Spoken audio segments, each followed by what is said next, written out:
Go first, and then we'll not this, and then we'll get to that. Adopted. It is just such a yucky term, but there's a way of making it even worse if you put the word mom in front of it. Mom influencer, upon just hearing that, induces nausea. It's like a real brown note. For those that don't know, the brown note is a legendary myth in music. It's basically a forbidden jutsu, but for sound.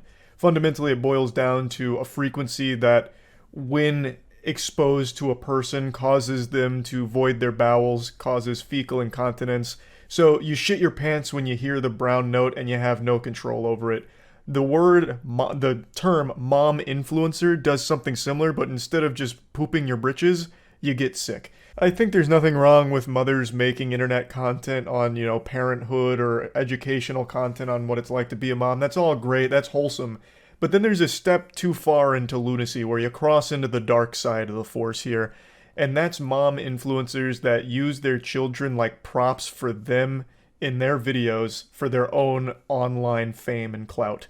I feel like those kind of parents don't care about their children at all. They're just living vicariously True. through them in order to fulfill something in their life that they were unable to do on their own. So now they use their children for that online, brownie point shit and attention. And that's what we're talking about today, with one mom influencer in particular. Her name's Katie, and a couple years ago, she made a viral video about how her children were nearly kidnapped outside of a Michael's.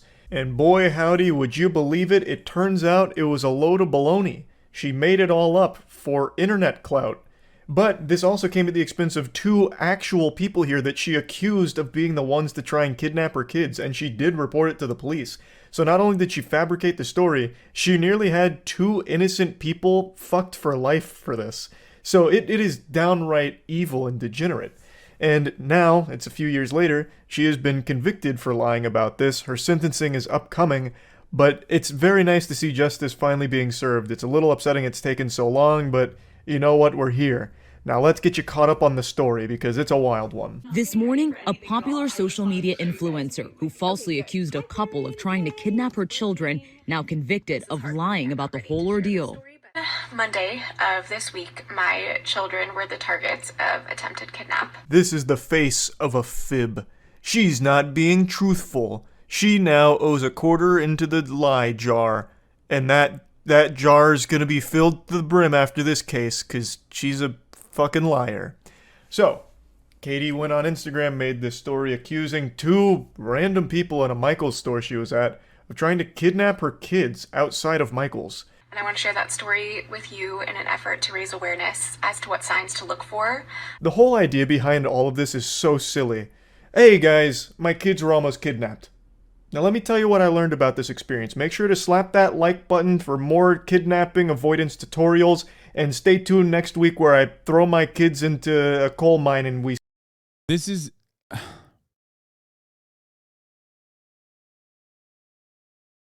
Cloud is a virus. Please help us find a cure, sir. Dude, are you kidding me? If I had a fucking cure for that, oh my lord. I mean, people do the most unimaginably unhinged shit online, dude. We see what happens to their lungs so I can give you educational content on how to avoid children in coal mines. Like, what do you mean signs to look out for in the case here of the kidnapping outside of Michael's? What? Giant trench coat? Ah, if there's a couple with a huge trench coat and they're stuffing kids inside of there, big red flag. And watch out for the stork coming through and grabbing your kids with their big fucking talons. Like, what the fuck are you talking about? Now, of course, there could be real advice you could give to somebody on, like, signs to look out for creepy people that might be up to no good. Like, hey, maybe if these people are stalking you throughout Michael's and following you to your car, then maybe you should alert people around you, that kind of thing. Or just making people aware, like, there's nothing wrong with involving outsiders if you feel like you're in a situation that could be potentially dangerous. That's all fine advice. But it's not the advice she's aiming to give here. She even says that, parents are too preoccupied with making sure their kids are masked up that they no longer look at them, so it just leaves an opportunity for a stranger to come in and fucking steal the stroller out from under their nose or something, like at least alludes to that. Keep in mind, this was a few years ago during the height of the pandemic, so masks were a huge talking point. So she makes, like, the point... Where's Kaya? The shit's boring. That's funny you say that because there she is. Oh my god. Girl.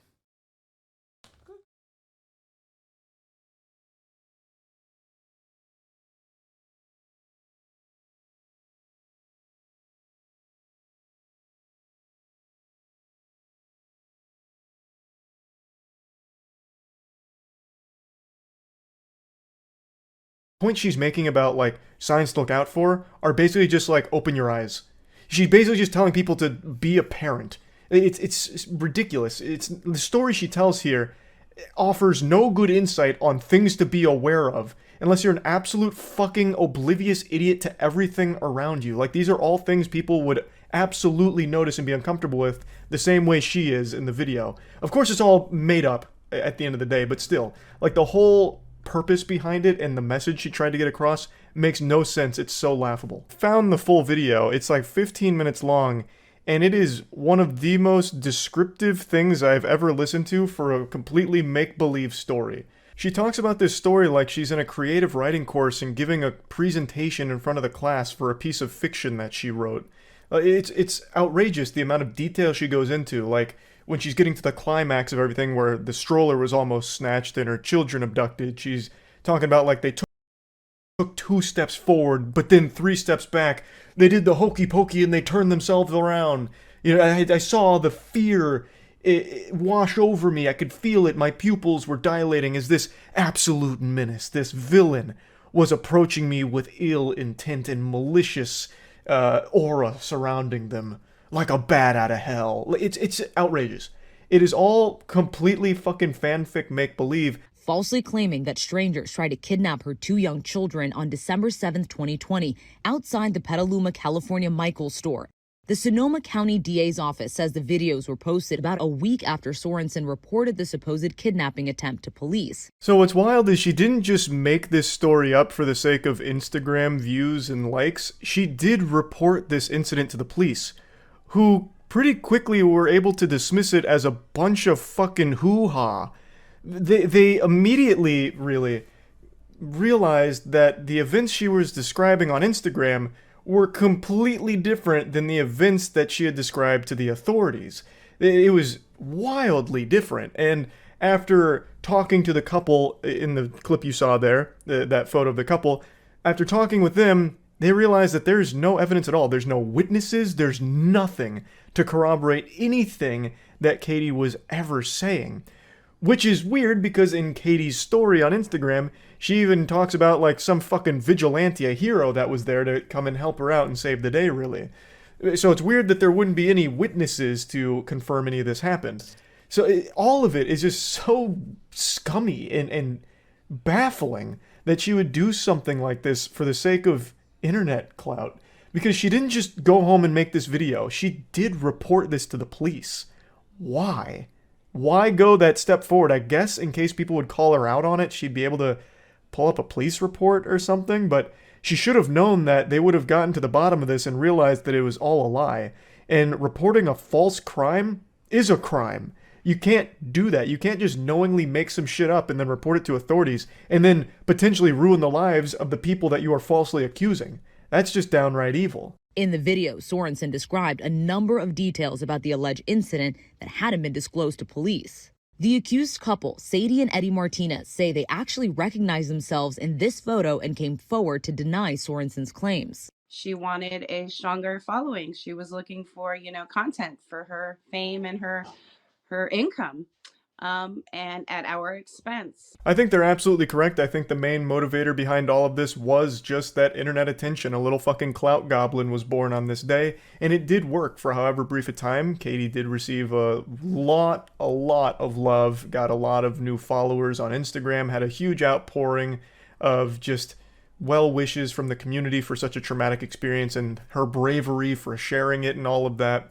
And she did build a big following from all of this at their expense, but her house of cards has now come crumbling down clearly, and there were already signs that this was very fishy even a few years ago where authorities were like, this is a bunch of mumbo jumbo, this isn't real, there's something goofy afoot here. So this has been a long time in the oven here cooking, and now we've reached the point where she doesn't have that following anymore. She lost some of her most avid supporters, clearly, because you can't really support someone that does something like this. So now the only thing she has is potentially 6 months in the slammer for this. Sorensen's attorney maintains his client did not lie to police. She misperceived and misunderstood a series of random events which were... Lawyers are awesome, dude. It's just like, I mean, they are the OGs of like you know, neutral tone, passive voice, and speaking in passive voice. Yeah.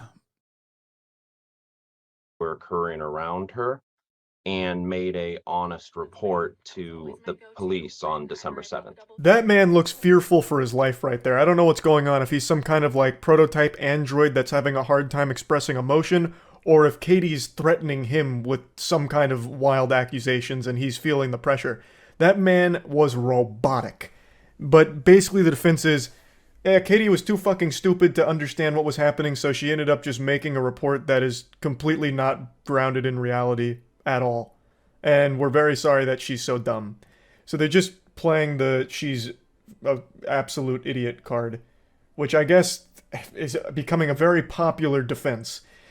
There's a difference between being stupid and being dangerously stupid. If you're the kind of person that's so fucking dumb that you start making false reports and accusing innocent people of heinous crimes, that's still not excusable. You can't just write it off as, they're just a quirky weirdo that's dumb.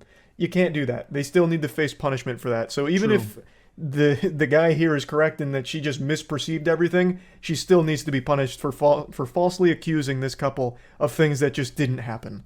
Her attorney adding that it was when Sorensen reviewed the evidence that she realized she was wrong. I don't think she had.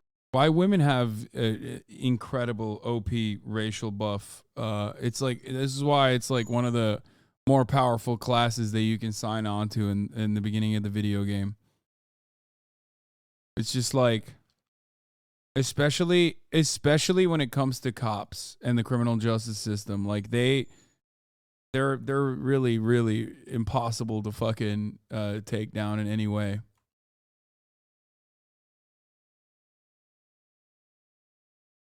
Dev should nerf that with a patch. Yeah, I mean, listen, there's obviously the misogyny nerf, but ultimately we're talking about different boundaries here. You know what I mean? Like there's the patriarchy nerf, but a lot of them get the +5 defense, the white supremacy defense. So like, not a lot of them, like all of them get the +5 white supremacy defense. So it just like ultimately turns back around. Had any understanding of how this would spread and the impact it would cause. But some legal experts say this verdict is about accountability. This is a woman who lied for clicks at the expense of a couple in California who wrongly accused them of a very serious crime. I agree, Katie does need to be held accountable for what she's done here. I personally think this wasn't just some like, oops-a-daisy, I'm so dumb moment, I misunderstood everything that happened and made up an entire story around it, silly me. I really think this was a calculated content play where she knew a video like this would garner a lot of support. Because obviously, who doesn't want to rally behind a mother who went through a traumatic experience but came out okay and is using that as an opportunity to try and educate people in her community to be better prepared for scary things like that in the future. She probably knew that this video would go insano style on views and engagement, so she went for it. And man, what a terrible idea it was. I don't buy the whole narrative that she's just a bumbling fucking idiot who just misunderstood everything. I think that's a load of hogwash. So it's crazy that she didn't even cry because it's a weird one. That's about it. So yeah. She didn't even cry.